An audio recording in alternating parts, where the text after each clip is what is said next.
Welcome back to Hellwhalers. You are standing in front of the Tower of Love and Faith and Hope. You are face to face with an ethereal being, has not introduced themselves to you, has merely introduced the building to you. You cannot discern any kind of facial recognition, body shape. This just seems to be a being made of and emitting light. They are standing in front of you, merely with their arms outstretched, beckoning you to come closer. What do you do? I don't follow orders. I give orders. I am just gonna stand there at attention, hands behind my back, just not even doing anything this person is going to say, and just gonna bark at them. Gonna ruin some morale. We're gonna ruin some morale with my words. Yay. What do you say? Stand aside. What we need is in this building, and you are in my way. No, friend. I am here to welcome you in. You are more than welcome to enter the tower. Nothing is stopping you. I'm going to fully support the Admiral and be like, you need to get out of the way, and take his lure of going with his last-minute plan. Hey, there you go. Get yourself a soul, you piece of shit. Just hyping him up from behind. Admiral, what's the plan here? Like, before we leave, are we really leaving the boat? Like, the plan is, whatever we need is going to be in this lighthouse. It's going to illuminate our way to figure out where this damned whale is so that we can earn our salvation. So, I don't need no mamby-pamby being of light to guide me on my own bloody way. Quick question, sir. Do all of us get to ascend when the whale dies, or just whoever kills it? I don't bloody know. Do you think I'm a man who looks like I know whale semantics? All I know is what the captain told us. Alright, well, I won't blubber on about it. Is that a whale pun, soldier? What? Stow it. Haha, shit pun. The being, with their arms outstretched, stands to the side of you as you ask them to move out of the way, and gestures to a sign hanging on the top of the lighthouse. And it just reads the inscription, Revelation 22:21. The Deacon is kind of slow off the boat. He was in the back, despairing, while the rest of the crew was hopeful as they neared the island or neared the tower. And as he's stepping off the boat and he hears the music and he sees this person, he starts to kind of piece himself back together in some ways. He says, he's whispering or mumbling that, wait, is this not a lie? This isn't from the Prince of Lies. This is a shard of heaven here. So there is actually a path. There is a church. There is a way. There is a sword to wield. Okay. And he looks over the side of the boat and he sees himself. When he swept his hair back with blood, it's been crusty and hardened now, but he sees on his forehead something that resembles a crown of thorns. He says, there's a sword to wield and I can wield it. Okay. Gets to the front and hears this conversation about not getting in the way. And Deacon takes a deep breath and he says, why would you yell at an open door? Please, this way. And makes his way to the sign and immediately says, the grace of our Lord Jesus be with you all. Amen. The being echoes, Amen. I throw up. Thank you for your hospitality. You are... My soul is refreshed by just even looking at you and hearing this music, being here. The door's open, everyone. Let's go. The door is open. If you wish to enter, please do so. Are we just leaving the boat unattended? You can stay with the boat if you want. Your boat is in safe harbor, my friends. Could one person steer this boat? James is still on the boat manning the helm, but as we saw earlier, he is movable because Deacon has steered the ship before during a fight, so it is possible for someone to claim the boat. So one person One could. person could. Beautiful. I don't think I need to watch the boat, actually. Yeah, I'll come with you guys. Who enters first? I do. Duh. I'm just barging in, as I often do. I think as you At try, times. Deacon will run ahead of you. Ooh. Yeah. This will be fun. I get mad. We do. It's like you're not Proverbs 21:19. I know, right? And I'll follow. So Hellwhalers doesn't so much have a contested action mechanic, but I do see two whalers who are trying to selfishly get themselves to the front of the line for salvation. So I'm going to offer the two of you a devil's deal. Jenny and Ross individually direct message me. Tell me how many souls being first in line is worth to you.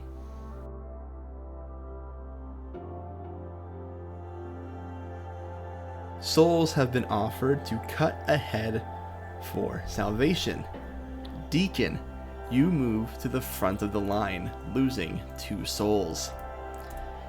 When you open the door, there is something you must experience first. You, Deacon Ernesto, must relive your final moment on Earth. Deacon, what happened to you that fateful day? In Deacon's memory, or maybe it's not his memory, maybe it's actually happening around him. He sees himself in a forest, late at night in the mountains.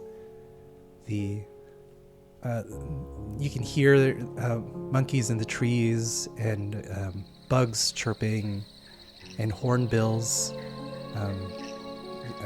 singing their avian songs. And Ernesto is on his knees with arrows protruding through him. He thinks back to himself, maybe to justify all of this or to give himself some solace as he passes on. And he says, power is the only way to survive. The power to choose, the power to shape my life, the power to define my purpose.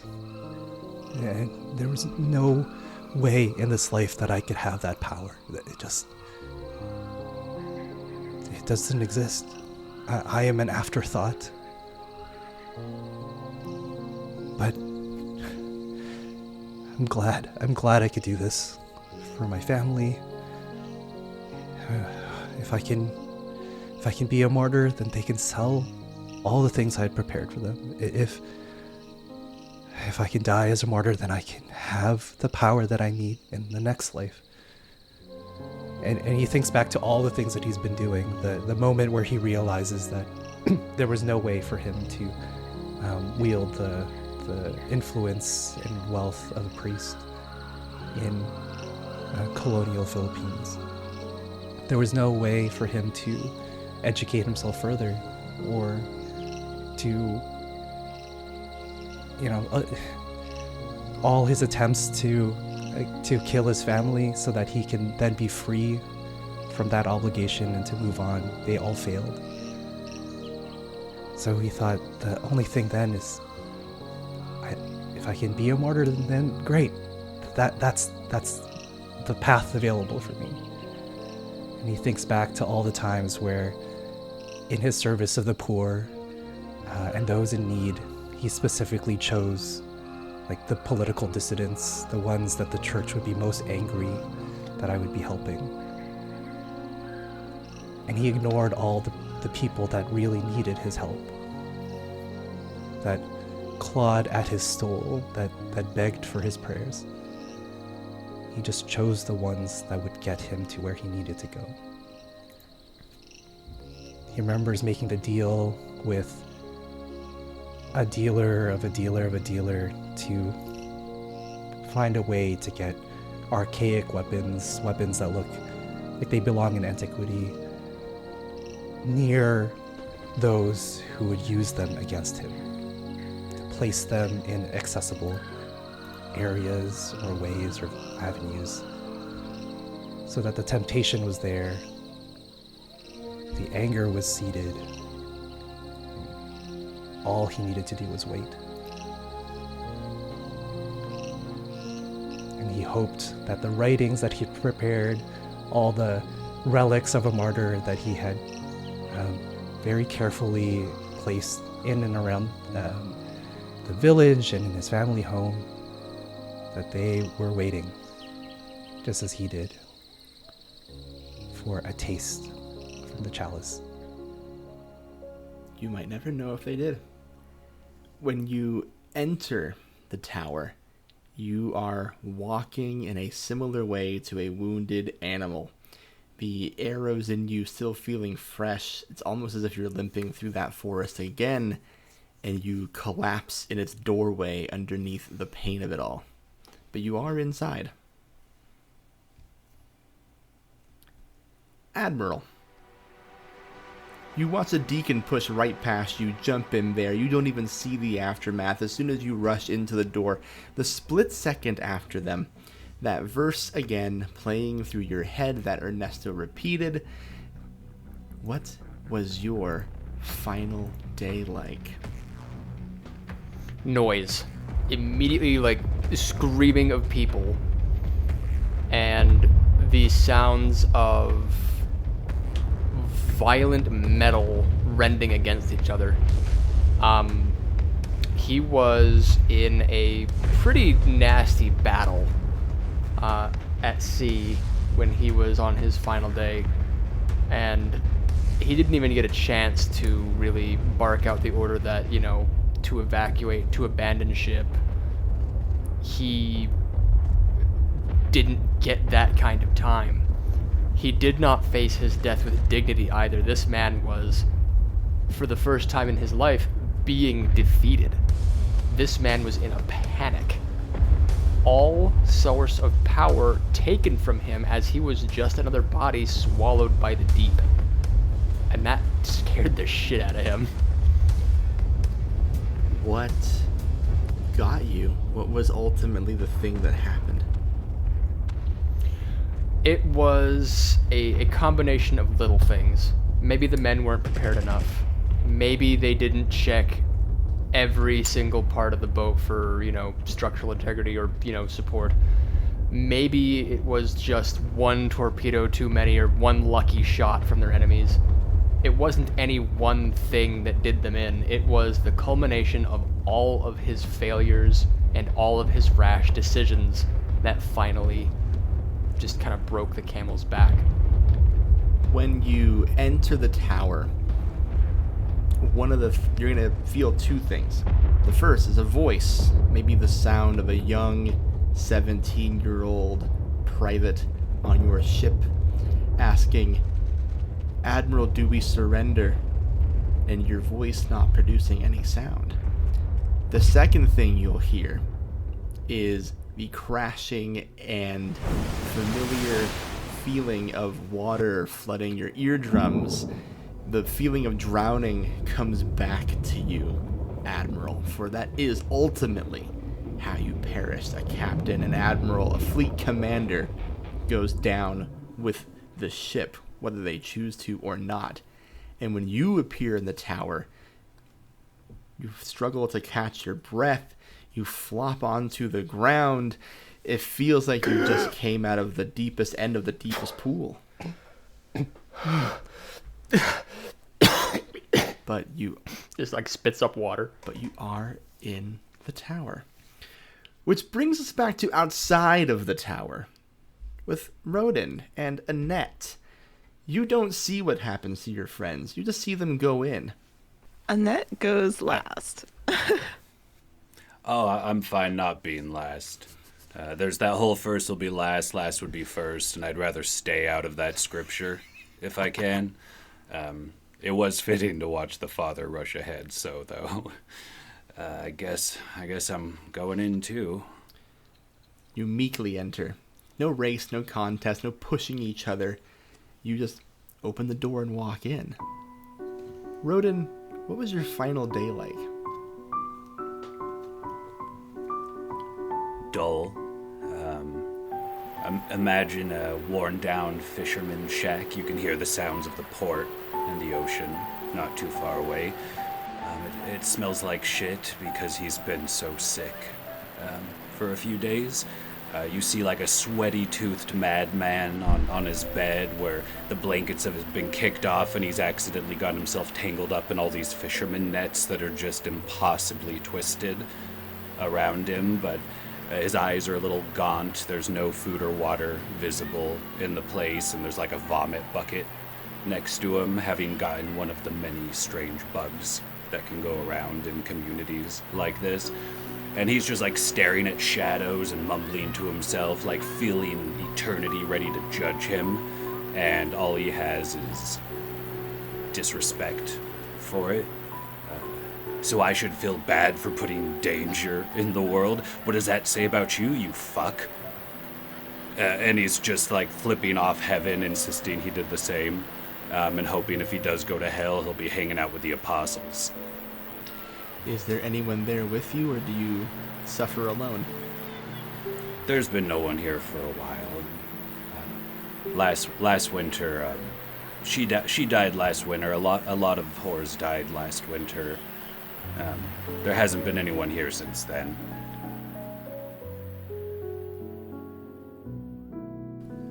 You enter the tower meekly, sickly, and angry. The same way you exited life.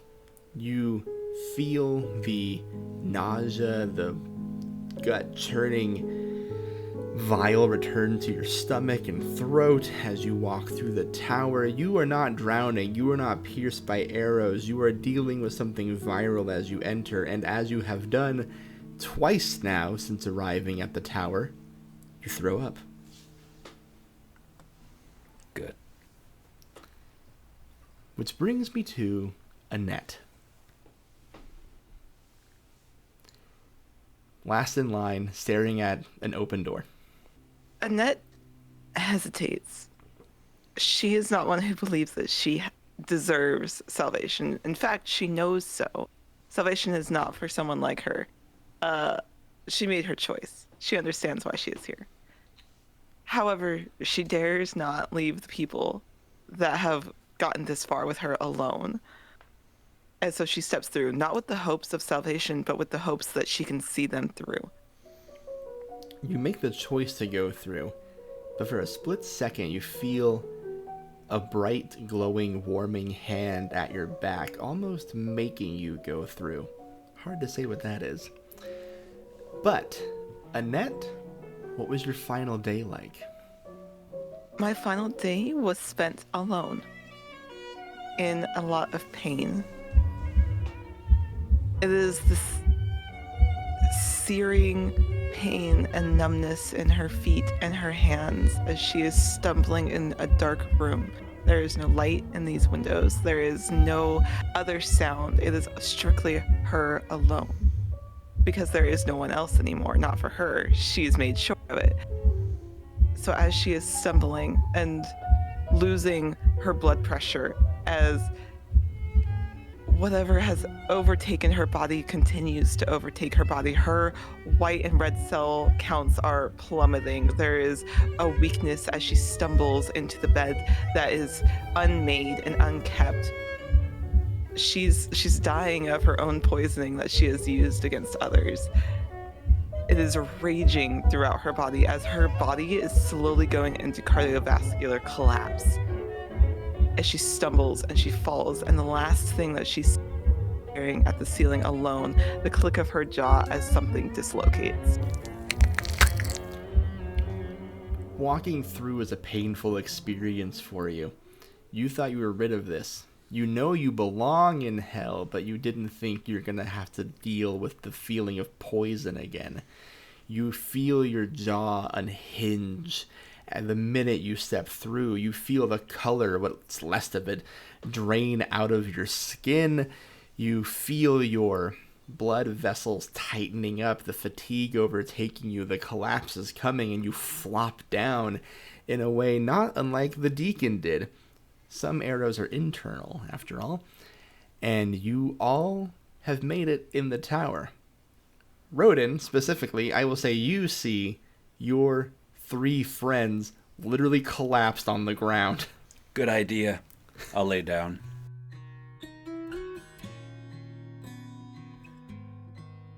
I'm going to tell you all, the feeling doesn't go away instantly. In fact, it kind of lingers here, like a penance you have to make. But maybe it's something you can learn to get used to. So what are we doing in here? I just picture him laying on his back on the bottom ground first, still. Just, hands on his chest, like looking straight up, like, you guys come here, Robin? Yeah, that's just Breakfast Club style. Do we know, what we're supposed to do in the house, the Tower of Love and Faith and Hope? If Roaden wants to look around, I can tell you what you have inside the tower. What do I see in this tower, God voice? Welcome to the lighthouse. You are at the bottom of the lighthouse. Traditionally, what that would contain is a large staircase heading up and up and up. But in this case, it is just an old, rickety-looking ladder. Around the ladder, you see a collection of rooms, each of them with their own little Bible verses carved upon them. So I'll give you a few things that you see here. In front of the wooden ladder, the verse you see reads Genesis 28:12. And then there are a small collection of rooms surrounding you with placards showing other verses and different descriptions of what you might see here, including Jonah 1:12, Ezekiel 12:13, James 3:8, Matthew 24:6, and Revelation 3:15. And each of those rooms comes with its own descriptor. So you see Room of the Whale, Room of Nets, Room of Poison, Room of War, and Room of the Lukewarm. Well, this seems rather, pointed. Maybe. Who said that? So that's what you see, Roaden. A ladder, a collection of rooms. Does it look like someone lives here? Is there food, drink, living quarters? Thank you for asking if I thought about it. No. Okay, so this is the only pillow, I guess. I will tell you that the room looks maintained and ornate. A lot of the stone here is a white marble, a pearly white color. It looks polished, it looks taken care of. It does not look lived in. Deacon, do you know what any of these spells are? Deacon's face down in a pool of his own blood, so he has to push himself up, and this the blood is viscous and it pulls on him. He wipes it away from his eyes and he points to the Genesis verse and says, he had a dream in which he saw a staircase reaching to heaven, and angels are going up and down it. And he's kind of paraphrasing because there's so much pain racking his body. He points to Jonah and says, pick me up and throw me in the sea and it will become calm. It's my fault that the storm is here. Ezekiel 12:13, the word of God, Son of Man, you are living among a rebellious people. Pack your belongings for exile. James 3:8, but no human being can tame the tongue. It is restless evil, full of poison. Matthew 24:6, you will hear of wars and rumor of wars, but see it and don't be alarmed. And Revelations 3, I know your deeds. You are neither hot or cold. I wish you were either. So do you think this is like outreach? Like these are like missionaries in hell type of thing? These seem pointed to us. I wonder if these rooms existed before we entered the tower or after. The Deacon tries to make his way up and sees if his companions need a helping hand. But he doesn't offer a hand. He just kind of kneels near them. Well, companions, how are you doing? I guess if he checks in the Admiral first, he just kind of like swat the air next to him. He's like, fine, back off. He's less mad, and he's just more disappointed in himself that he didn't, die better, I guess. If I go into the net room, is there familiar vibes or a grabby spirit or anything? If you go in there, Well, I'll go in. I'm going in. I will. Jeez. I just like the idea of like getting an advance notice on what might be in there for you, as if I would give it to you. Well, I also know if it was like a door or a doorway, and I could see into it. I'll give you already. that. Each of the doors don't have their own personal decoration besides the Bible verse. Otherwise, they are a typical painted white wooden door with a doorknob, and I'll just say it. I don't know if you can tell by looking at it, but none of them have a locked vibe. There is like a little rope banister around the ladder, but like, when's that ever stopped anybody? I'm going to take a small smooth white stone from one of my pouches and just hold it kind of soft, and I'm going to open up that net door. Maybe there's some nets. The funny thing about nets is that they are good at capturing things. No. When you open the net door, regardless of how the other three feel, you are all caught and dragged into the room. If you were having a hard time getting up before, good news, you're now above the ground in a net. Annette, this entire time, has been laying there. The Deacon was able to kind of glance to her, whether offering a hand or not. Her jaw appeared dislocated. It looks off. Instead of her own blood, she is laying in almost a pool of green paint as she is then unceremoniously dragged up into the air through this net. Green paint smears across her back slightly as she is then hoisted, and you can hear her take a hand and click her jaw back into place.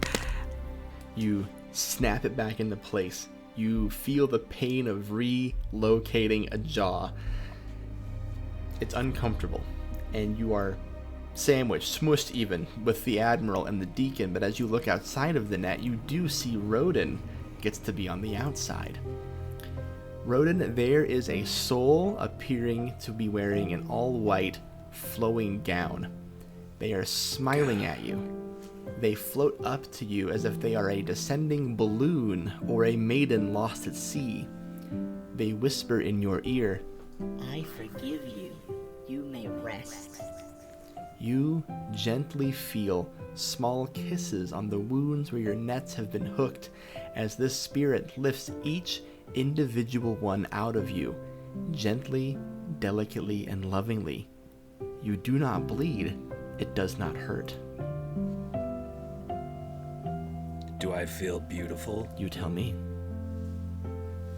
I think I might a little bit, but then I think it's a moment of kind of vulnerability when one's cage has also become one's armor to an extent.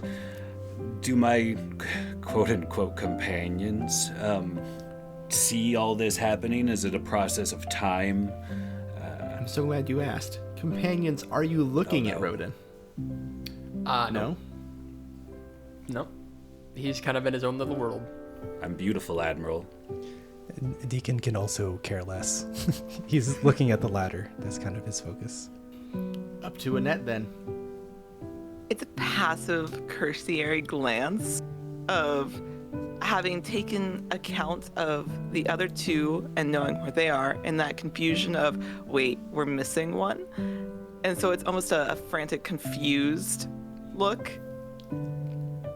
Then Annette, the burden of information falls to you. For what you see, Roaden has been descended upon by an angel. A terrifying sight to behold, a figure resembling more a porcelain doll with all black eyes has latched itself onto Roaden the Weary and is forcing more and more hooks, nets, fishing spears, and decaying fish onto his body. This angel is laughing, creating a sound that your human ears were not designed to hear. Even though you're the only one who can see it, Deacon and the Admiral will hear the laughter. Whether they choose to respond to it is up to them, or if they even choose to want to listen to it, up to them. But for you, Annette, you know that sound is going to echo through you. It wounds your insides. It will haunt your dreams should you ever sleep again. You are in a net. You are seeing Roaden being made worse, essentially. This thing is trying to kill him, remove him entirely. What do you do? Hot. And I will tell you, as you've probably already guessed, there are two knots to resolve in this room. The net and the angel. I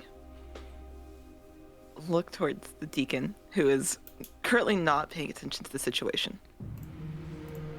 Ernesto, would you mind, I know this is quite the ask, would you mind lending me an arrow? Why? One of us has to either cut this net some way or another, or, as she gestures to where the angel currently is, or throw it at that thing. You see the thing now, Deacon. And the Deacon is filled with joy. Oh, it's an angel. And it's killing So him. that's what. But that. Annette, that's what. That's what judgment looks like. It's so beautiful. A doll? I wouldn't have guessed. And Roaden could care less. Look how happy he is. So, judgment can lead, even though it could be stuck here, it could lead to joy, to bliss. Isn't that incredible? I think this is the first time Annette has recognized the pedestal that she has put the Deacon on. As she's listening to him talk and her viewpoint shifts, she is not one who agrees in the slightest with these viewpoints because she does not see salvation as beautiful. She does not see judgment as beautiful. In fact, she took judgment into her own hands, and she attempts to maintain that placid look on her face of, this is just his belief, and that viewpoint shatters. That mirror breaks. I, at the very least, would love to get a closer look at the angel. May I borrow an arrow? The Deacon is kind of in ecstasy, but the arrows are available to be pulled. Absolutely. Nothing's stopping you. She reaches out. She's very familiar of what areas of the body would hurt the worst, so she goes for the least amount of pain. In the best way that she can. Humanly, she knows. This is a little different. So she's going to go for one kind of in the shoulder. She doesn't want to go straight for the soft flesh of the arms, but something a little more durable as she goes for her shoulder. You have an arrow. You have no souls, but you have an arrow. I have no souls, but I do have an arrow, of which I'm going to attempt to use the arrowhead to start cutting at the nets. You do so. You resolve the knot on the net. You all collapse out of it, all three of you. Just flop upon the ground. And Admiral, This is going to be one of those moments where it's no longer deniable or ignorable what you're going through, because as you all fall out of the net, you fall facing forward. You see the angel, you see Roaden being pierced, you see your soldier being attacked. Annette has taken her turn. Admiral and Deacon, yours are still up for grabs. Or we can call Deacon marveling at the beauty of angels his move. Up to you, Ross. I would definitely love to. Oh, damn. He's happy.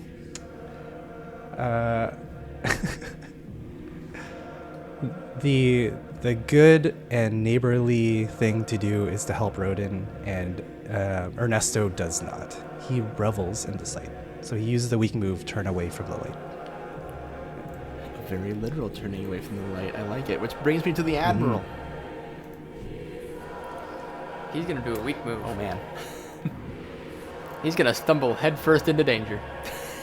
Okay, but let's remind you, it costs a soul to resolve net, so you're going to gain a soul by doing this, so you might be putting yourself into peril. What do? He is gonna just try to just grab Roaden to try to like remind him of like, you know, what's at stake here. And if all of his men aren't in tip-top condition, then the whole crew is fucked, essentially. Because he just had that memory of like, oh no, that's how I died. That is how you... So he's just like, Roaden, for God's sake, what the hell's wrong with you, man? You keep getting yourself into these positions, we're all going to die.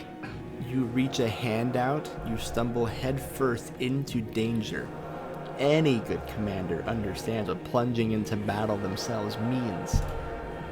You get a hook in your hand. You feel it. It hurts.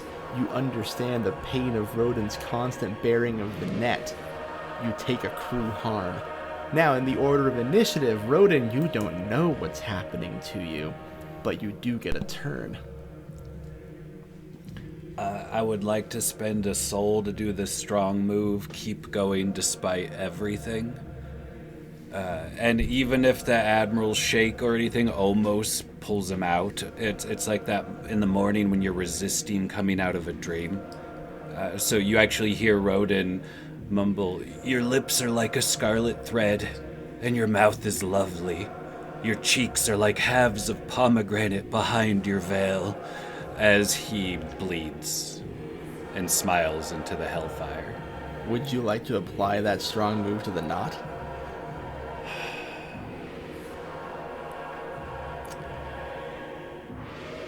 No. Noted.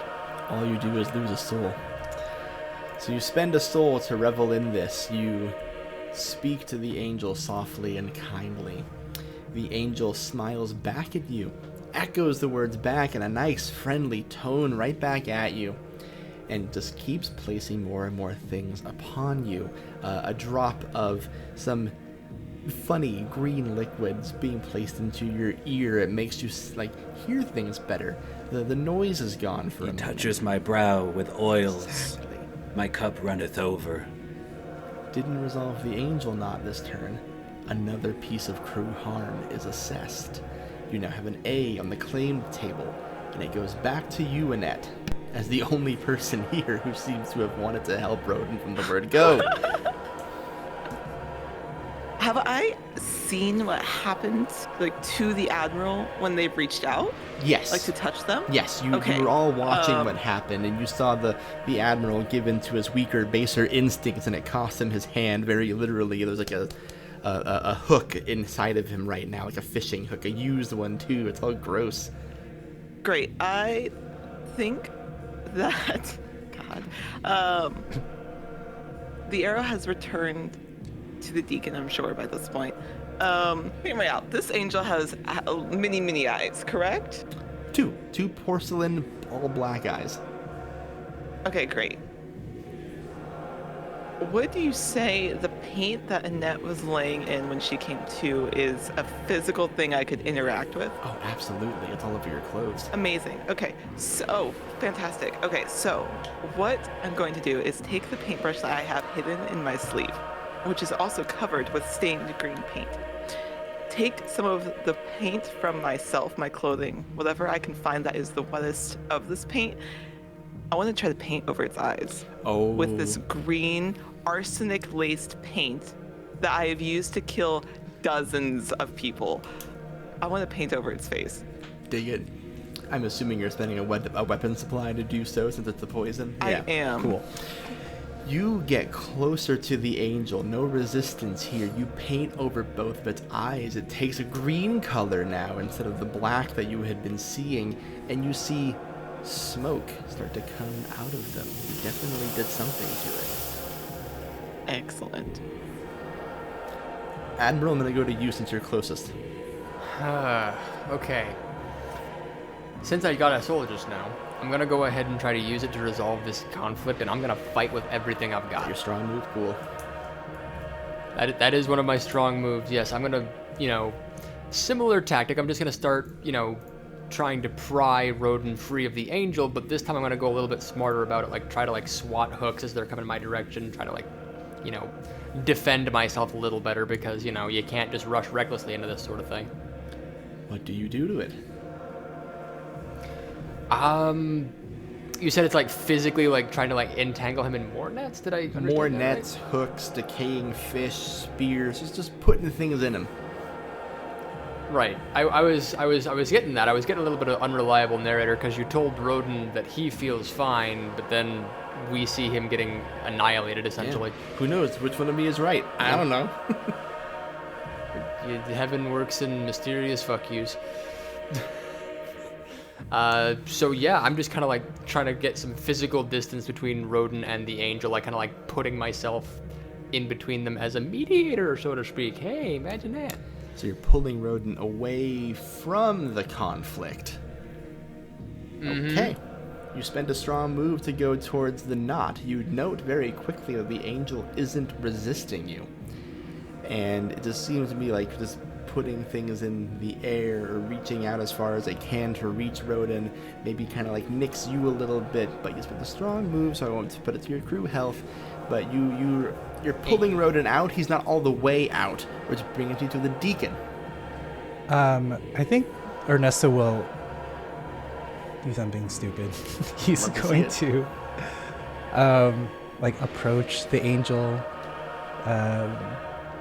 just admiring them and singing their praises and asking, can we call upon you?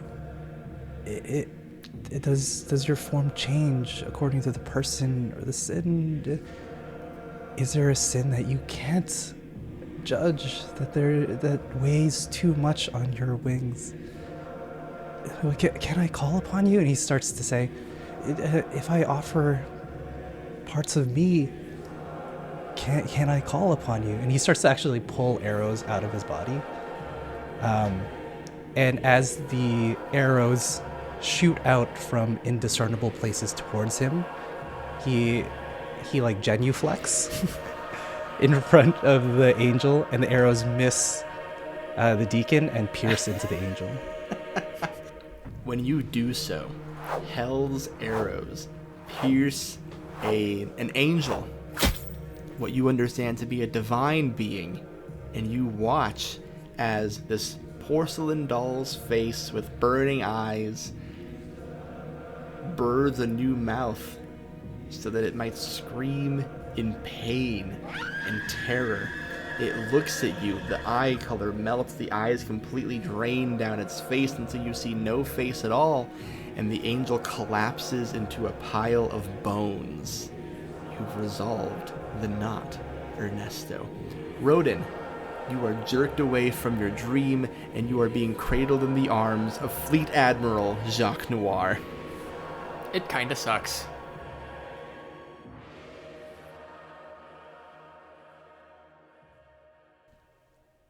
Blessed be, audience. It's me, your Game Master Grant, and I'm here to talk to you about good podcasts yet again here in the middle of the episode, starting with our friends at Queer PG.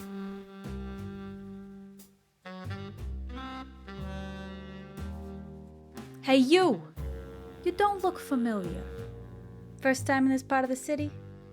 I see that sneer on your face. Better wipe it off before I do it for you. This is home. This is the best place you could ever want to be. Whether or not this is where you meant to end up, you found yourself on a rather fortuitous street. You see that corner building down there? 3 floors up.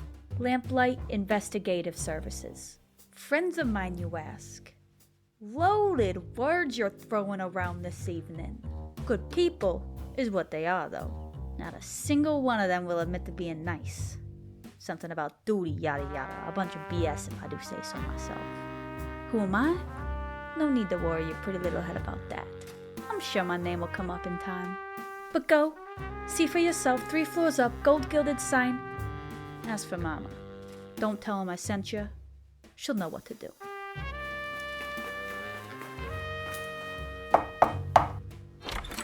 All doors are just windows that we can't see through. You ever think about that? We provide our patrons with anonymity. Hello, this is Mama Amaretta speaking. Lamplight Investigations. A Thirsty Sword Lesbian's Noir Mystery. On Queer PG, every other Thursday. Doesn't that sound rad as shit? Don't you want to get in on the ground floor of that? Because you can.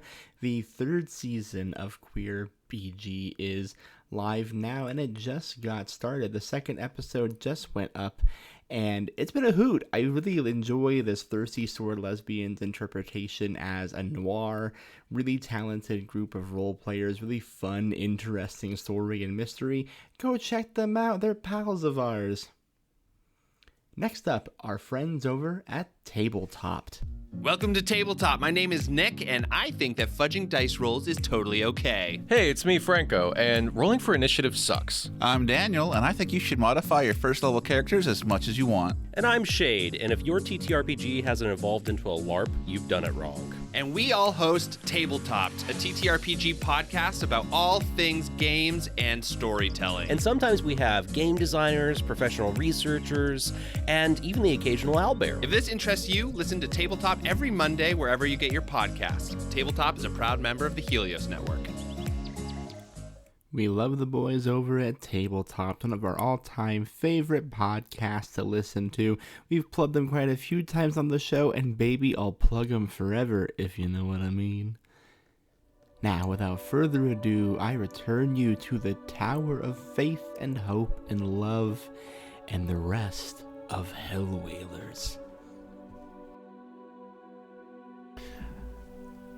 I'm going to suffer needlessly and not move. My weak move, suffer needlessly. I'm just gonna let him hold me. Did we win, sir? Is it over? Aye, lad. We won. I had the best dream. Bet you had.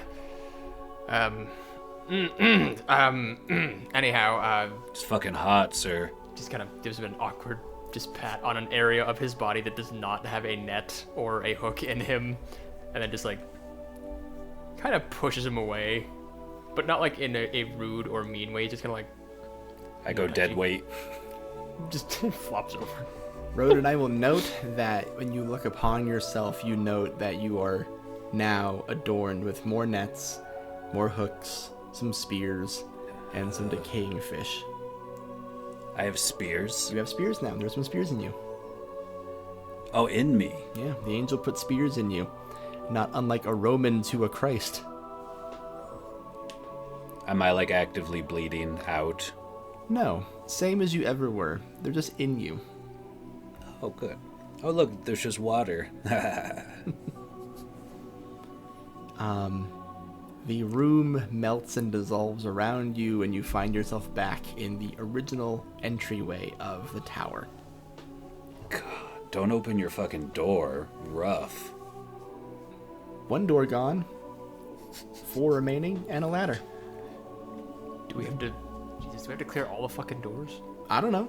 Did anything happen to the ladder? The deacon kind of picks up the ashes in front of him and cradles them as he looks over at the ladder and the rope around it. Same. The ladder appears the same. What about the rope border around it? Still there. That changed at all? You can pretty easily walk over it. I try. You do. I'm not going to pull your leg. You walk over the rope ladder. Nothing happens. It seems we are just able to progress. The rooms may act as temptation. So, on we climb. I'm gonna be pulling my spear out. Just in case. Does it grow another one? No. Does it look special since it's an angel spear? It looks like... You would recognize a spear. It looks like a spear you would have seen in your life. You know this to be something that would be used for hunting larger catches, if you will. Oh. That angel just gave me the rod. Hold to it. Both hands. I think I look to the Deacon, who is cradling these ashes. It's with a new clarity, as if the wool has been removed from my eyes of the pedestal that I self-inflicted on him.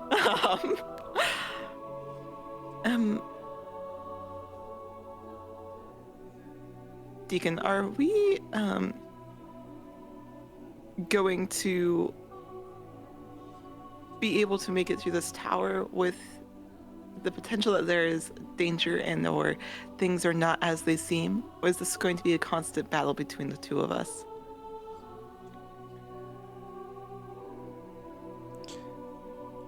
He looks at you. The light in his eyes are kind of gone. And he tilts his head and says, I'm sorry, Annette, what do you mean? I fear our reasons of why we want to ascend are very different things.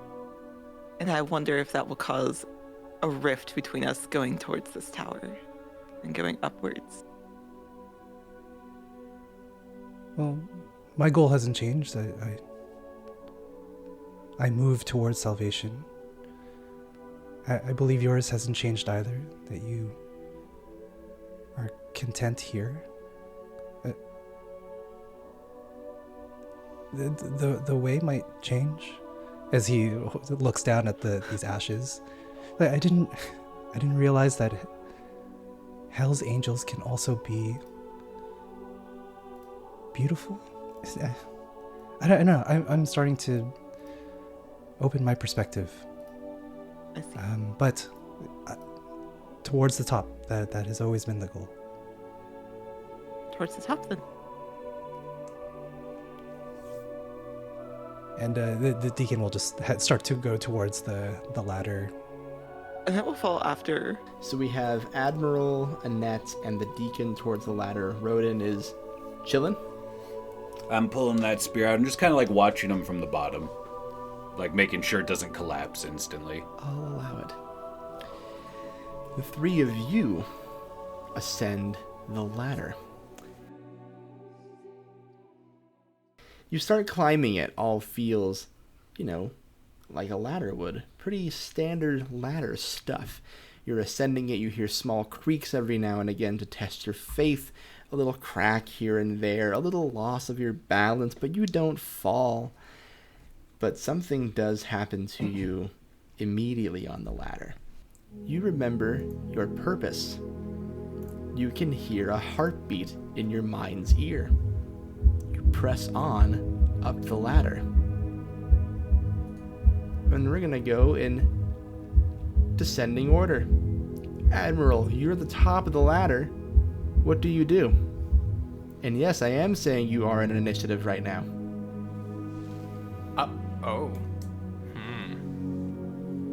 So he hears the heartbeat of the whale, and that just kind of steals his resolve. He knows that he has to figure out, one, where the whale is so he can track it, and two, that as soon as he does so, he needs to get it back down to the boat as quickly as possible and man the harpoons.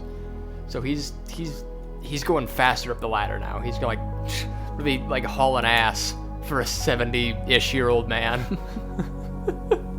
So you were just hauling ass.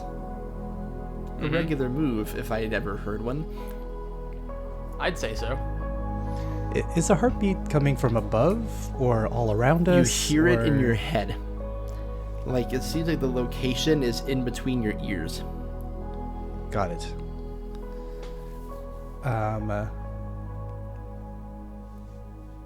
I think that the Deacon will see that the Admiral is climbing up faster, and he grits his teeth at that idea, so he begins to climb faster as well, but he keeps an eye out for what the captain said, that this tower is full of all the souls that we might need. And Ernesto translates that to, there is power here.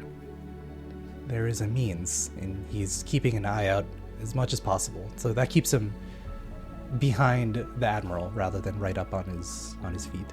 Okay. Annette, what do you do? I think that she is seeing the two of them hurriedly move up the ladder and decides to not do that.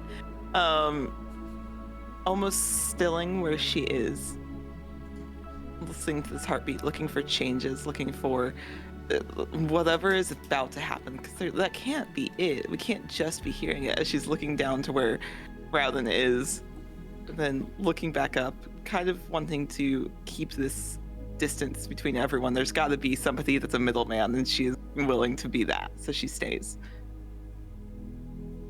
Okay. Roaden, you do get a turn despite being at the bottom of the ladder. What do you do? I'm watching them,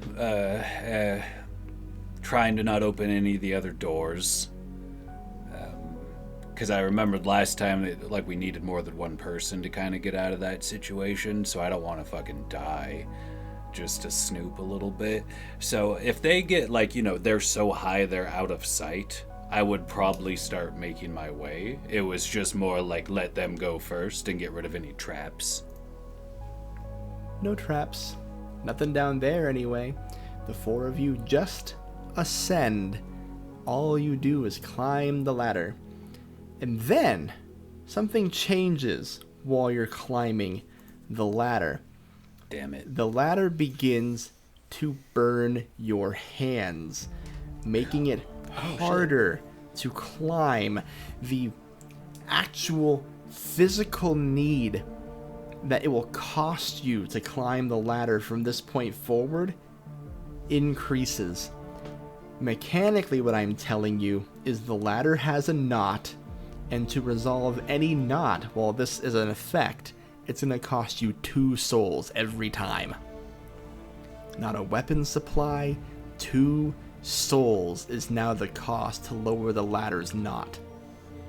A voice comes in all of your heads, demanding, "Turn back now." And you feel like grabbing hot coals right here in the palm of your hand every time you grab a rung. Oof. Admiral, you're first. Let's see here.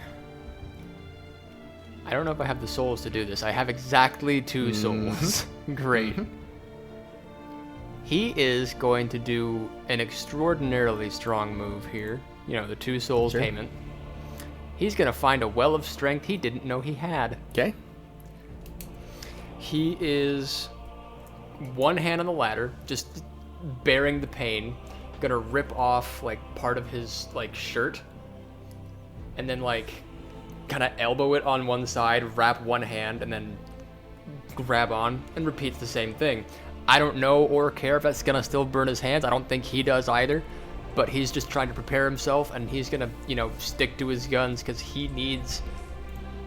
He's single-minded in this. If he doesn't get this done, he has failed as a leader. You spend both your souls, the knot goes down by 1, it still burns. Deacon.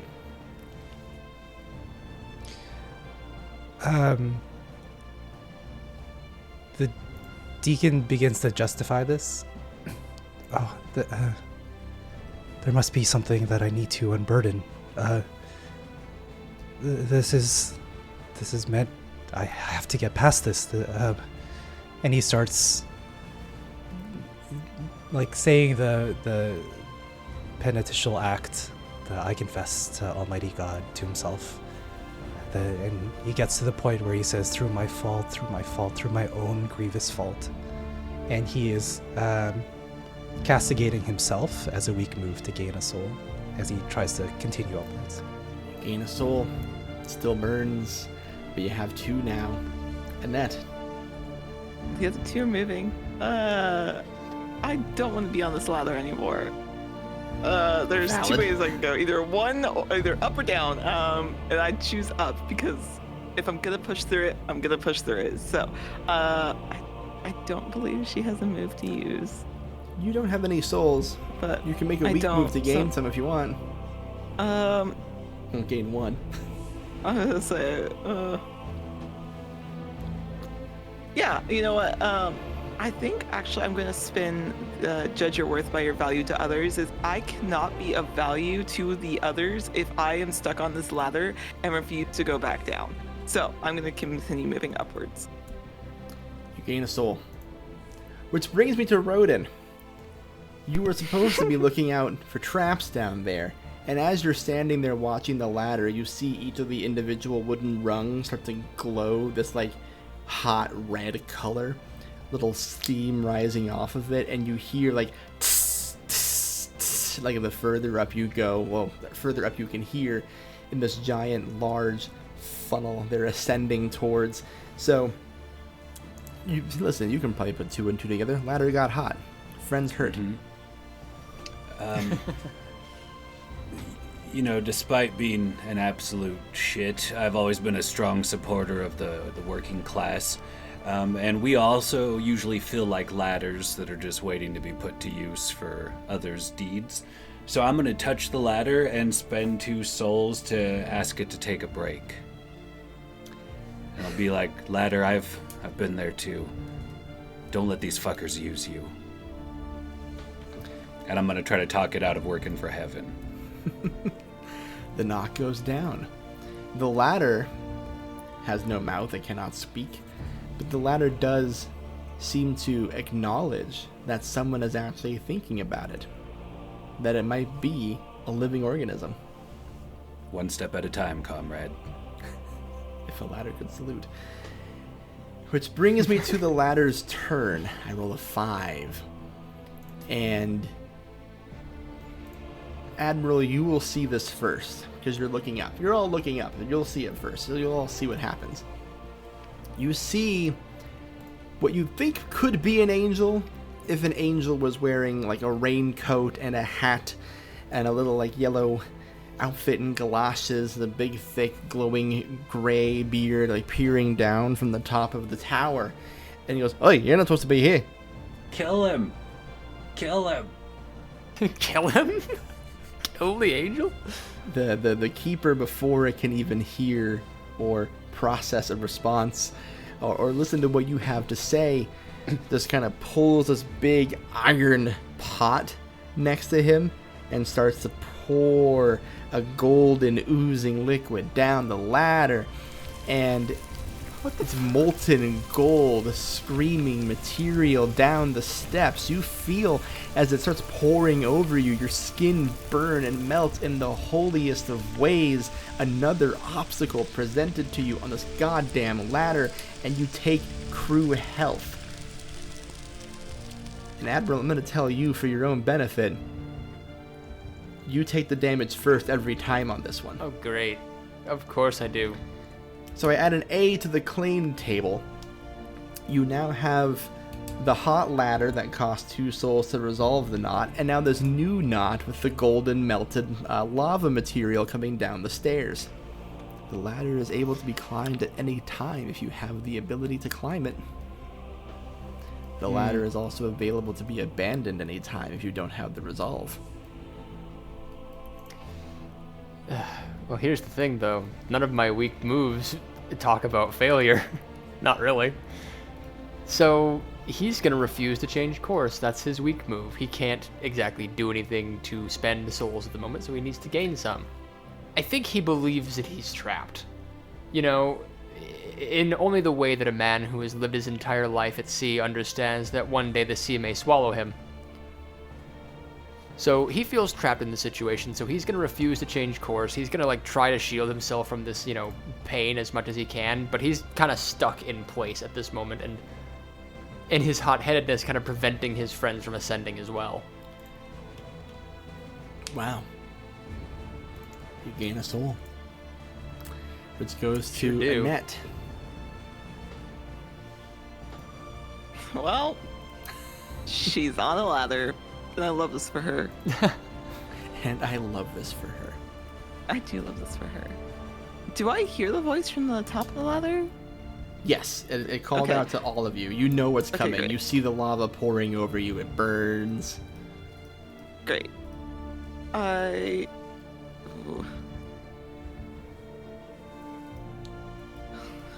I'm gonna use the weak move, punish yourself, and I'm gonna stay right where I am. Oh my god.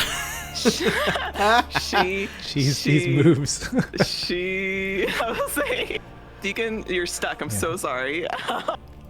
You're stuck between the two of us. This is hell. She knows why she's here. She deserves it. To her, this is just another notch in the punishment that she has earned. And so you earn what you deserve. A soul. So the Deacon sees this, and he's grateful that he's not burning in lava. There's like this part of him that is still logical and self-preserving, and then the other larger side of him is jealous at this holy engoldening that the Admiral is experiencing. But he looks at the ladder, and he takes some of the ashes from his hand, and he starts writing onto the rung that he's on. And he writes Psalm 119, verse 30. And he speaks out loud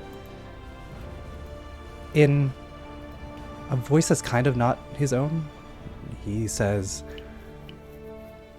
I have chosen the way of faithfulness, and I set your rules before me. And he uses strike with righteous fervor, but the two souls to resolve the ladder knot. That rung has a holy glow to it. That one rung that you're holding on to no longer burns. Just that one, though. Which brings me to Roaden. Roaden, I'm going to tell you, from the bottom of the ladder, you start seeing the melted, molten gold pooling at the bottom of it. It doesn't seem to be damaging the architecture or the ladder itself, but it does look hot to the human touch. Well, I was going to go up, but now I'm going to do the weak move, why should I? And instead of going on the ladder, I'm going to painfully take off one of my nets as much as I can, and I'm going to try to stretch it out through the room from point to point in case they have to just let go and fall. Build a safety net. I'm going to try to. And I'm going to keep my spear. I can't see the angel, like, from down here to the point of I could try to throw a weapon at them. It's a funnel.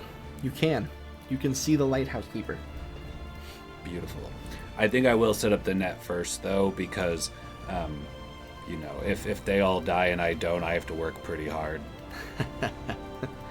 And I'll gain a soul for the weak move. The ladder makes its move. I roll a 1.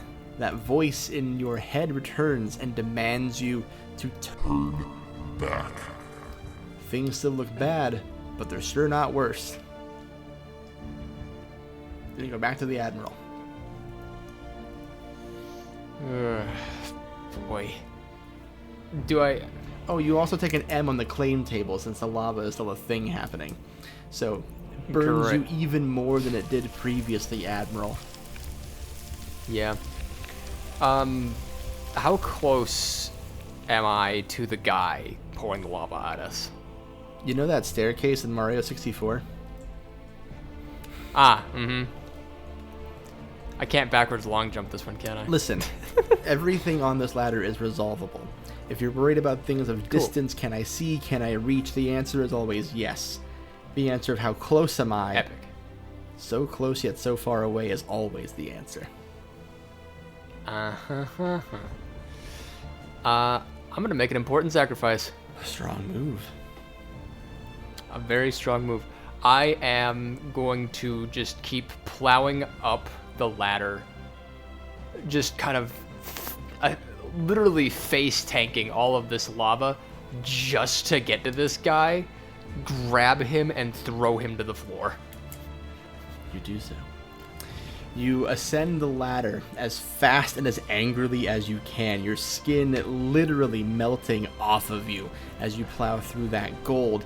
You wrap your aggressive hand around his neck. What do you say before you throw him? You bleeding bastard, that's my crew down there! And just kind of like, just chuck him down.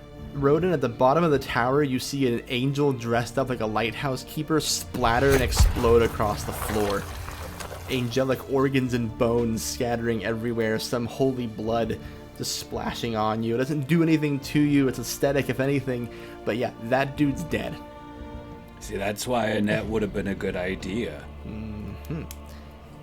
He misses the net. The golden lava he was pouring evaporates around you all. No longer there to cause harm. Does his body stay? His body blew up, so he's just a mess on the walls now, but you do see. But there's like bones and stuff? There's bones and stuff. I'm gonna grab some bones. Have some angel bones. Yeah. Deacon. So is the ladder still hot? That rung that you cured, of course, no longer burns. So I will say for you and you alone, Ernesto, it no longer costs 2 souls to resolve this knot. Okay. It has to be souls. I've used up all of my souls. So that was the caveat for the ladder. It had to be your souls. Yeah, definitely. Ernesto leaves the rung of that he is safely holding onto, and he continues up the ladder, still speaking that penitential prayer. And rather than him going up with some righteous motivation, he is seething with jealousy that the Admiral's at the top first. So he will sin as all men do and continue up. Pick up a soul along the way, reveling in envy. Annette. I look down and see where our one crew member at the bottom is. Just a thumbs up. I'm going to continue upwards. Now that there's space for me to do so, I will quickly make my way upwards. It's not a jealousy, it's a frustration. Not that they're there, but that it took so long to get up this ladder. Will you be spending any souls to do so? I'll spend 1. Okay. You spend 1 soul. The knot won't decrease in a meaningful way, but you do make the symbolic gesture of ascending the tower. Roaden. Yes. Angel exploded. Ladder still looks hot. Friend still climbing. And that's just singing just as I am the entire time. Like. Gross. I'm gonna finish stretching out my net just in case they fall. But I want to cover my hands with the angel blood, and I would love to spend 2 souls as I begin lathering the ladder post with it. I mark over the top of each shelf. I cover the sides in case God comes to kill my firstborn, and I just baptize it. Right answer. You cover your hands to the point where they've become sterilized with the blood of an angel. You grab the ladder. All of you feel this. The heat on your hands vanishes. The ladder returns to a stable setting, with Roaden coming up behind you, purifying every rung as he goes. You ascend and reach the top of the tower, face to face with the top layer of the lighthouse. You reach the top of the lighthouse. Perhaps lighthouse was a misnomer. You now see, sealed behind glass, a swirling vortex of faces, arms, and hearts, the things that define a soul. Souls smiling, floating, and spinning amongst their fellow men. Souls that you need for your infernal purpose. Souls that would fill your pockets, fill the box. Souls of the righteous in hell, but perhaps believing otherwise.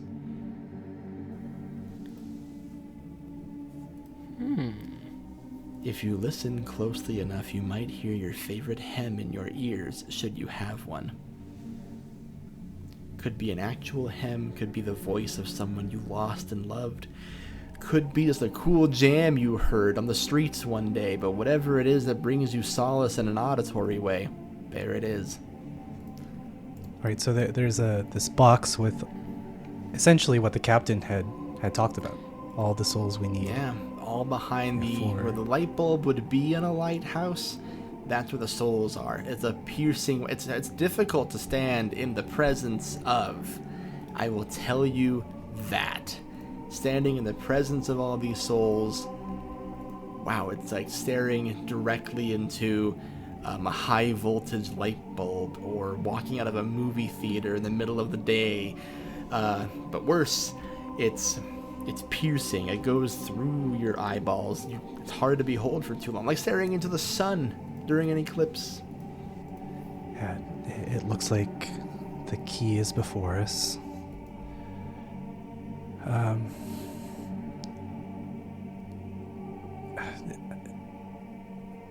The deacon will kind of close his eyes, and there are some pilgrimages where you go upstairs on your knees, and at every stair you pray a specific prayer, or you pray part of the rosary, for example, and the deacon will do that, trying to keep his eyes closed and trying to approach as quickly and as fervently as possible. And in the midst of it, he's saying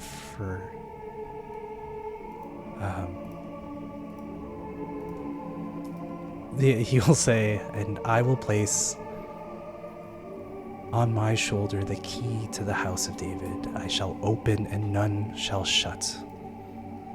And he's trying to get as close as possible to this cage, essentially. You get closer to it, Deacon, because of course you do. Of course you do. And the glow of it just kind of envelops around you as you look at those floating souls in that glass container. You know intellectually you're in hell. You know that because you found the lighthouse in hell, this must be in hell. Those souls appear happy and jubilant and are singing inside of that glass structure. They are absolutely stuck in there, but they seem happy about it. I think being that I was so much behind everyone on the ladder, I'd like to do the weak move, overexert myself, and just try to catch up. And in his head, Roaden's actually feeling pretty good right now.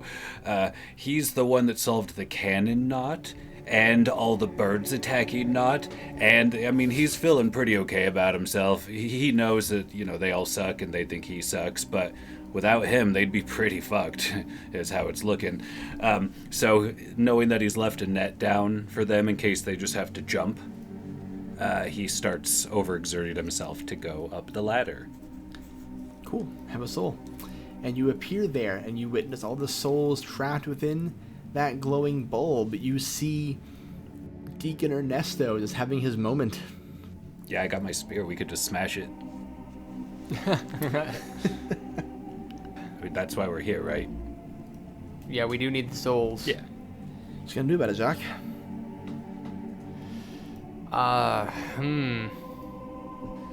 He's just gonna do a regular move. He's gonna be brave in the face of fear here. He's gonna actually let someone else take charge on this whole situation. The last person. He's gonna just kind of stand aside and let Roaden use his. He lets you take the spear and just kind of have at it, and you can just go ahead, sailor. You've earned it. I'm convinced this is all far too easy. Like, there has been suffering there a little bit, but not to the extent that any of us have really experienced. And so I'm going to use a regular move. I'm going to put myself before others, and I'm going to step to the side, because whatever comes out of that, I want nothing to do with it. As you wind up to swing at the glass in structure, every soul freezes and turns to face you. And they all have a look of terror on their face. A lot of them start to scream, "Devils, demons, tempters!" The light goes stronger and stronger with their own resolve, making it difficult for you to see. You even start to hear and smell burning flesh. You look down, it's you smell like that. You're the one whose flesh is burning. The light has emitted such heat that it's difficult, even more so, for you to stand in it. You take an E on the claim table. It's actually really nice to smell something that doesn't smell like fish cooking. Which brings me to our order, the not established. Deacon, you are first.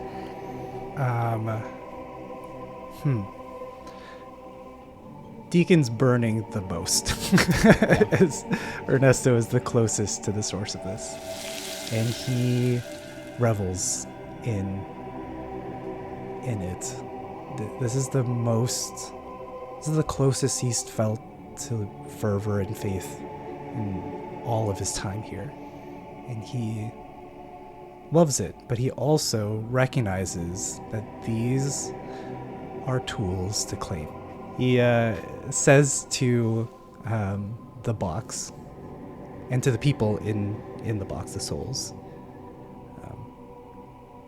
in that same kind of commanding voice. Behold, I stand at the door and knock. If anyone hears my voice, open. And the arrows in him are also burned away, and in that same relentlessness of hell, new arrows, an array of them, go towards Ernesto, many piercing him, but piercing through him and into the box, hopefully cracking it. I'm going to use a weapon supply here. Cool. A barrage of arrows. You stand as close to the glass as you can, knowing that as it pierces you, it pierces the glass as well. And your theory works perfectly, and the souls recoil. They now understand what you devils are trying to do, remove them from their own salvation. They start to shriek, and they're pointing at the crack, some ignoring the crack in there at all, be like, No, this is fine, we are safe. There's a crack in the damn bucket. We're coming to heaven, they're coming to kill us. Which brings me to Roaden. I would like to spend a soul for work smarter, not harder, and I'm going to give my spear to the Admiral. Strong move goes to the Admiral, the knock goes down, and I'll say the knock goes down because they watch one of the devils hand their spear to the biggest and most imposing of the devils, and the fear starts to escalate inside of the glass enclosure. Jacques, you have a spear. Well, he's gonna strike like lightning. I believe that's the move here. That's a strong one. Spend a soul to strike like lightning. Tell me how you do it. There's no words. Just rearing up the spear behind his head, practiced almost like he's done this a million times. Massive shout goes throughout the depths of hell, and he just strikes it into the fucking light. Bigger crack appears in the glass.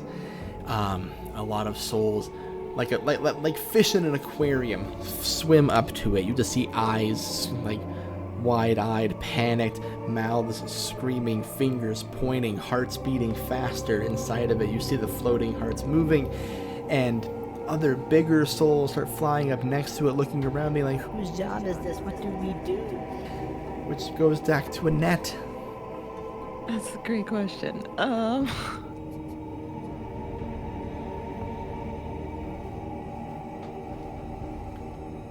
I am going to offend. I think I only have one soul left. Yeah. I'm gonna use the straw move, seize a moment, and deal with the consequences later. And take one of the arrows that the Deacon has previously placed and push it further into the glass. Oh my god. And just be like, well, you know, if this is how this is going to go, I guess I'll join, and just shove the arrow deeper into the glass, attempting to crack it more. Does Annette choose one that's more painful? Because I know Annette didn't earlier, but I'm curious. I think she does, but not by choice. I think it is just she picks the closest one. She doesn't. Right. She doesn't go out of her way to harm you, but it's almost as if she doesn't care if it does. Yeah. Nice. Deservedly. Annette, the guilty.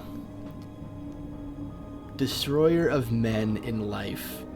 Remover of sinners, casting her own judgment. Does so again in hell. Piercing that arrow while it does damage the glass on the lighthouse. Casts light to leak out, pure, unfiltered light that is unable to be replicated on Earth. You add a D to the claim table, and you watch as Deacon Ernesto Alon dissolves and falls into the lighthouse, his soul joining the choir of a once happy group of the righteous, now worrying that their paradise is in jeopardy. Deacon, what passes through your head as you enter the lighthouse? I will make them mine. Down to 3 whalers. The lighthouse still stands. You watch Deacon join the souls. It is your move, Roaden. Holy shit. Looks like there's one more in there, so we're here at a good time. I gave my spear to the captain, so I probably shouldn't hit this with my hands. And the Deacon's body is gone. Dissolved.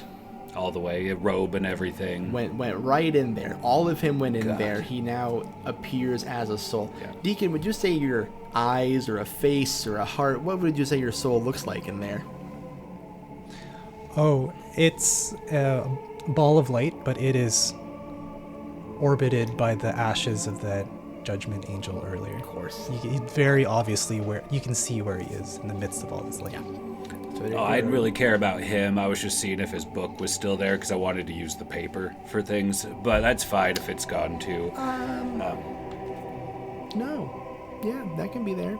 It's a physical item. It's not part of a soul. The way one dresses, I would say, is a part of them, so the clothes definitely go along with him, a way we express ourselves, but physical items don't go with you.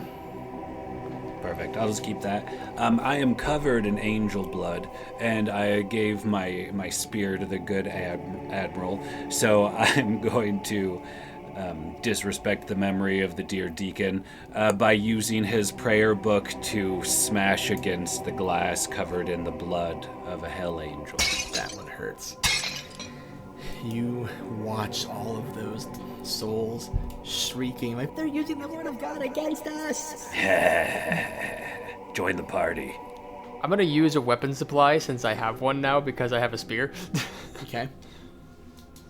I'm gonna drive it as far as I can into this well of souls and just try to like split the glass, kind of like just pry it apart, essentially try to like free all these guys. Do you say anything? No, he is. Oh man, I don't think he has any morale left in him. He's just doing this because it's duty at this point. Before I discuss what happens to it, in the moment before you strike, what does Annette do? Annette has halted her own assault on this, and her hands are stilled. It is a split of this is what the Deacon wanted, and also, but there's still things that have to be done, and so she is hesitant in her step of watching the other two assault this. And I think for this round, I think she is actively paralyzed, that for the first time, she cannot make a choice. So you don't stand in Jacques' way, you just stand there. Is her eyes kind of like shifting back and forth of what she wants to do, and she cannot make a decision. Fair. Does Annette then get a soul for standing by the Admiral's split decision? I guess it depends on her intent. Are you standing by the Admiral, or merely just in shock?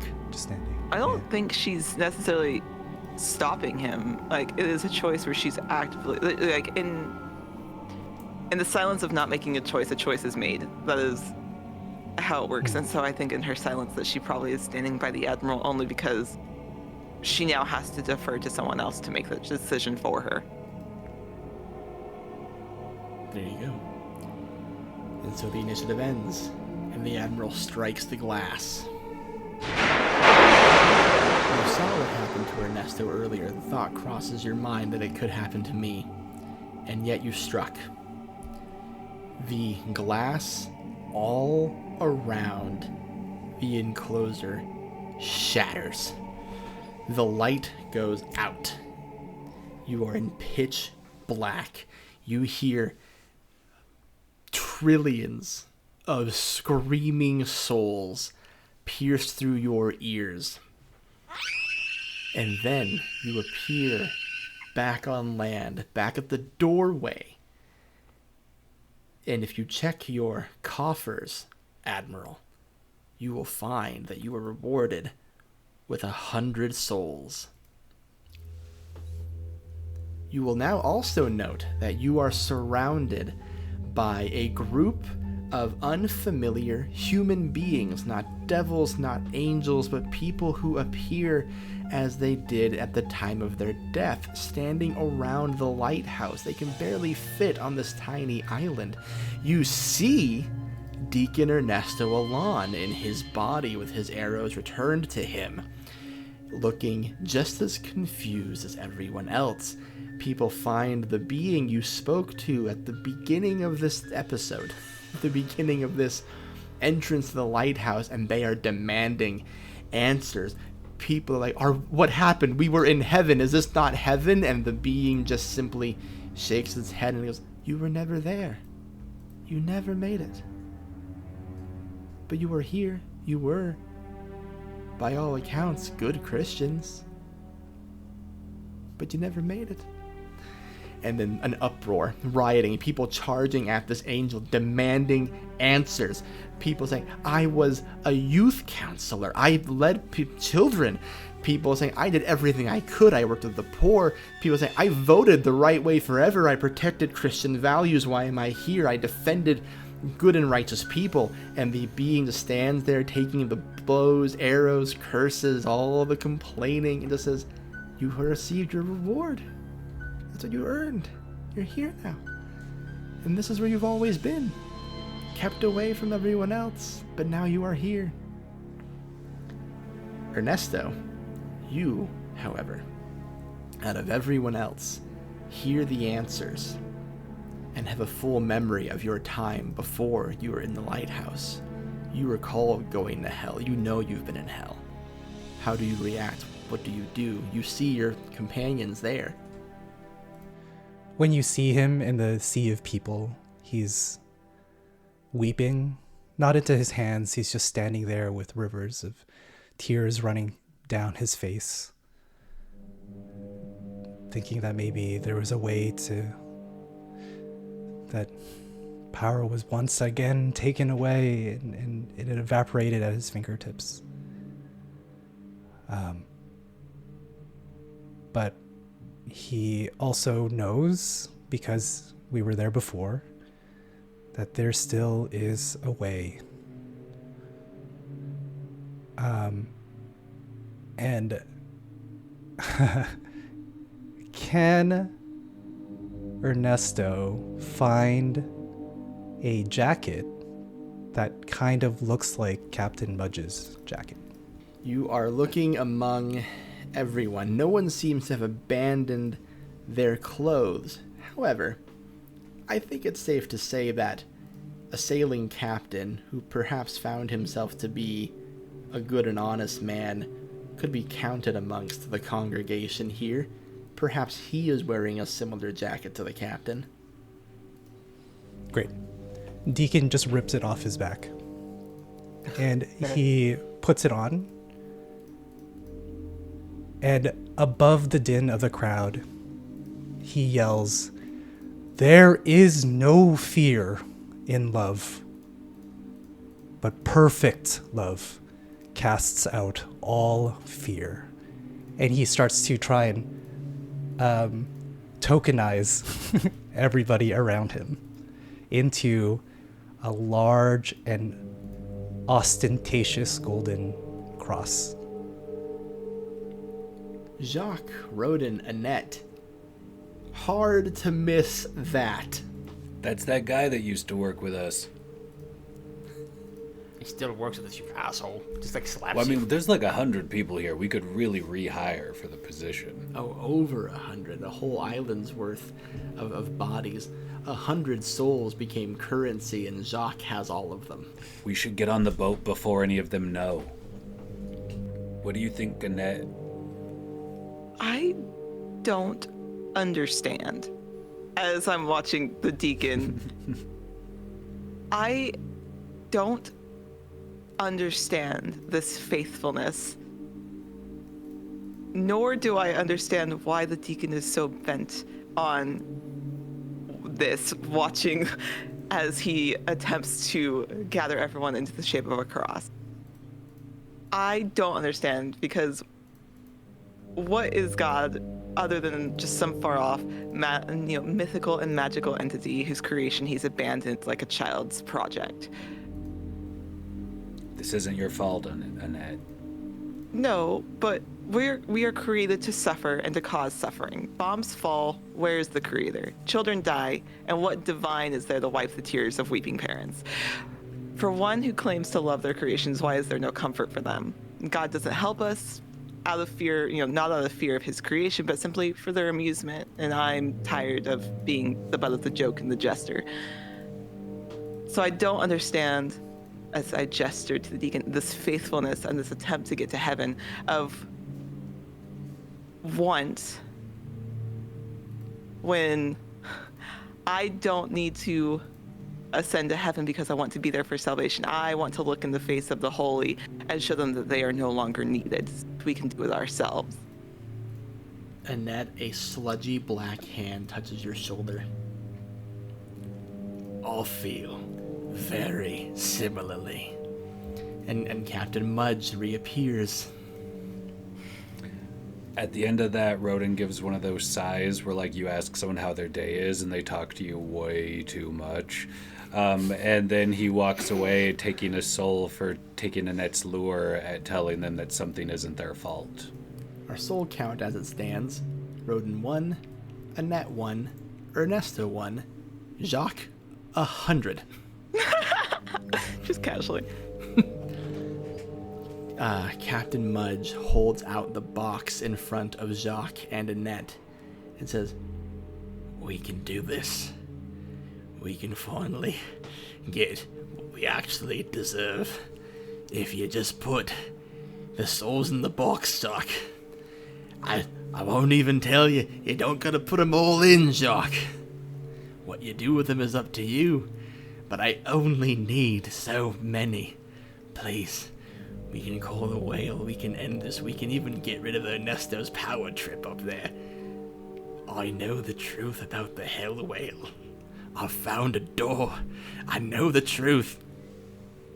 Jacques just silently puts a hand on Mudge's shoulder, grips about as hard as he can, and puts 50 souls in the box.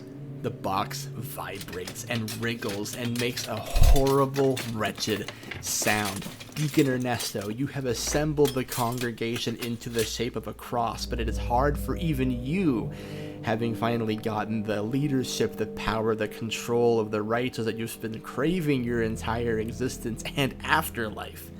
You see the box wriggling around in Captain Mudge's hand. Is the crowd... I guess the crowd is... rapt attention. Ernesto does the dumb thing. And he commands his new congregation to try and take away the box. But I think in doing so, they actually fill it more. He points at the box and says, "Behold a door standing open in heaven. That is the way." Get it for me. The being stands aside, a huge smile on its face, as you watch person after person jump into the box, overloading it.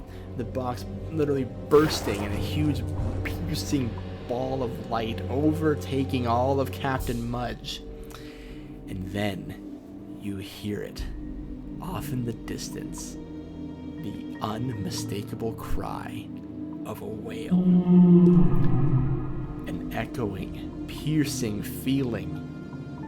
All of you suddenly overwhelmed with the guilt of your own sins, even if you were one to revel in them, even if you were one to find joy in dismay.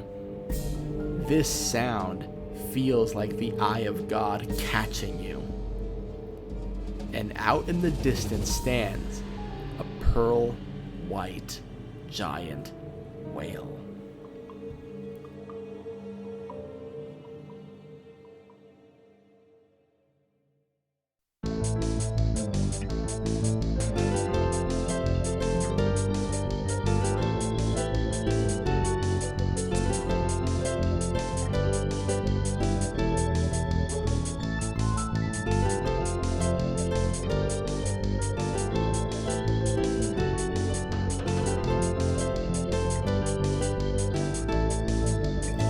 Just gave me the rod. Hold to it. Both hands. God, I have to leave. It's pretty good. It's pretty good. Pretty good. It's not iron though, is it? I'll kill you if it's iron. I don't think anyone else appreciates that reference, Jenny. Anyway. I'll hurt you. I'll hurt you. I don't appreciate the reference. I understand it, and I hate you.